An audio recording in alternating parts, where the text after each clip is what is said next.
కోరిన కోర్కెలు వెంటనే తీర్చే కురుడుమలై గణపతి అపరిమిత శక్తివంతుడు, విఘ్ననాశకుడు. బెంగళూరుకు సుమారు 90 కిలోమీటర్ల దూరంలో ముళబాగిలుకు దగ్గరలో కురుడుమలైలో వేంచేసి ఉన్న శక్తి గణపతి 14 అడుగుల భారీ విగ్రహం, ఏకసాలగ్రామ శిల. త్రిమూర్తులు ప్రతిష్ఠించారని ప్రతీతి. త్రిపురాసుర సంహారానికి ముందు త్రిమూర్తులు ఈ గణపతిని పూజించి కార్య విఘ్నాలు తొలగించుకున్నారని, త్రేతాయుగంలో ఈ స్వామిని సేవించి రాముడు లంకకు పయనమయ్యాడని, ద్వాపరంలో శ్రీకృష్ణుడు స్వామిని సేవించాడని, పాండవులు స్వామిని సేవించారని అక్కడ స్థల పురాణం. శ్రీకృష్ణదేవరాయలు వారికి స్వామి కలలో కనబడి ఆ గుడికి ప్రాకారం నిర్మించమని ఆదేశించడం వలన ఆయన కట్టించారని అక్కడ శిలాశాసనం ద్వారా తెలుస్తోంది. పూర్వం దీనిని కూటాద్రి అని పిలిచేవారని, కాలక్రమేణా కురుడుమలెగా పేరు మారిందని చరిత్రకారులు చెబుతారు. ఆర్కియాలజీ వారు ఈ గుడి సుమారు 2000 ఏళ్ల క్రితందని చెబుతారు. ఈ గుడి మొత్తం ఏకశిలతో నిర్మితమైంది. కౌండిన్య మహాముని ఆ ప్రాంతంలో నేటికీ ఉంటారని, ప్రతి రాత్రి వచ్చి స్వామిని సేవించుకుంటారని అక్కడ నమ్మకం. దానికి ఆధారంగా కొన్ని రాత్రులు అక్కడ స్తోత్రాలు వినబడతాయని, ఓంకారం ప్రతిధ్వనిస్తుందని, పర్వదినాలలో దేవతలు స్వామిని సేవించుకుంటారు అని అక్కడ పెద్దలు చెబుతారు.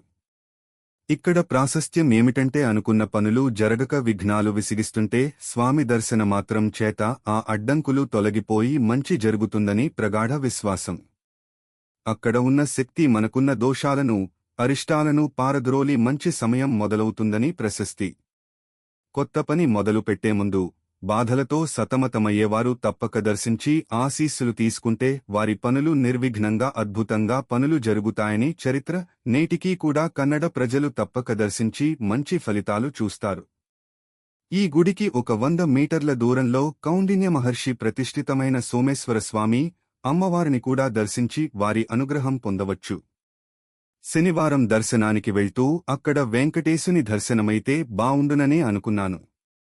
ఆశ్చర్యంగా సోమేశ్వర స్వామి దేవాలయంలో అడుగిడగానే 6 అడుగుల స్వామివారి విగ్రహం శ్రీదేవి భూదేవి సమేతంగా దర్శనమిచ్చి అనుగ్రహించారు. అక్కడే 1600 ఏళ్ల సోమేశ్వర స్వామి, అమ్మవార్లు విగ్రహాలు అనుగ్రహిస్తాయి. వీరు తమ కుమారుని బాగోగులు దగ్గరుండి చూసుకుంటారని అక్కడ అనుకుంటారు. మనకు మంచి సమయం వస్తే కాని ఇక్కడ గణపతి స్వామి దర్శనం దొరకకపోవడం కొసమెరుపు. ఆయన ఆజ్ఞ లేనిదే అక్కడకు వెళ్లలేము.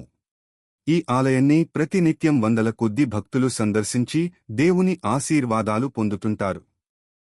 కురుడుమలై ఎలా చేరుకోవాలి? విమానాశ్రయం.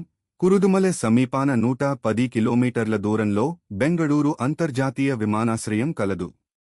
ఇక్కడికి దేశ, విదేశాల నుండి విమానాలు వస్తుంటాయి. క్యాబ్ లేదా టాక్సీలలో ఎక్కి కురుడుమలై చేరుకోవచ్చు. Railway station. కురుడుమలైలో రైల్వే స్టేషన్ లేదు.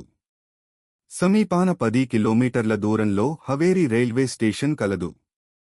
ఇక్కడికి వివిధ ప్రాంతాల నుండి రైళ్లు వస్తుంటాయి. ఈ వీడియో మీకు నచ్చినట్లయితే లైక్ చేయండి, షేర్ చేయండి, మా ఛానల్ని సబ్స్క్రైబ్ చేయండి.